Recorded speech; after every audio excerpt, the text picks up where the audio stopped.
आपने कुछ रंग बिरंगी तस्वीरें देखी और उनके शुरू की आवाज़ से भी मिले, ज से दोस्ती भी की, तो क्या मज़ा आया आपको? आया ना। अब चलें इसका काम हम किताब में भी कर लेते हैं। हम अपनी उर्दू की किताब के सफ़ा नंबर 14 पर कुछ काम करेंगे। ठीक है बच्चों। और सबसे पहले क्या करना है किताब में?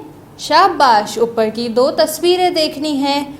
पेंसिल फेरिए, रंग भरिए और यहाँ पर बच्चों आपको आज की तारीख लिखनी है। ठीक है, लिख लेंगे ना आप तारीख? अब देखें किताब में तो रंग तो नहीं भरे हुए, आपको तो खुद से भरने हैं। अब क्या आपको याद है कि आंटी ने क्या रंग बिरंगी तस्वीरें आपको दिखाई थी? याद है? तो चले हम चेक करें आपको याद है कि नहीं। देखें सबसे पहली तस्वीर ये क्या है?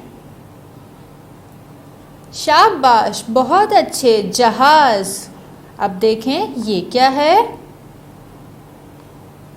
शाबाश, बहुत अच्छे, जग। अब देखें बच्चों अगली तस्वीर क्या है?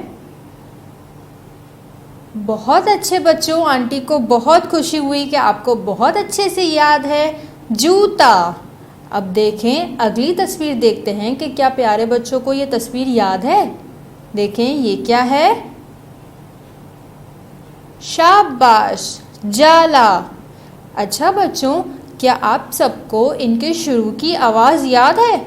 अभी आंटी ने बताया था ना, आपने दोस्ती भी की थी, तो क्या याद है आपको? तो बताइए इन सब के शुरू की आवाज़ क्या है? बहुत अच्छे बच्चों, ज, बहुत अच्छे, ज, ज। शाबाश, ज जहाज, ज जग, ज जूता, ज जाला। शाबाश बच्चों, बहुत अच्छे। अब हमें सफ़े पे क्या करना है? शाबाश, पेंसिल फेरनी है। और आपको पता है कि किस तरह हम अपना क्रेयॉन फेरेंगे? पता है ना? तो अपना क्रेयॉन नुक्ते पे रखें, नुक्ते से शुरू किया, तीर के साथ लिखा, नीचे एक नुक्ता लगाया, ज। बहुत अच्छे बच्चों, बहुत अच्छे। फिर से एक दफ़ा लिख लेते हैं। अपना क्रेयॉन नुक्ते पे रखें, नुक्ते से शुरू किया, तीर के साथ लिखा, नीचे एक नुक्ता लगाया, ज। बहुत अच्छे बच्चों। अब आपको रंग भरना है। और रंग किस तरह भरते हैं पता है ना आपको? ऊपर नीचे, ऊपर नीचे। शाबाश, बहुत अच्छे से रंग भरिएगा ताकि मम्मा आपका काम देखकर बहुत खुश हो जाएं।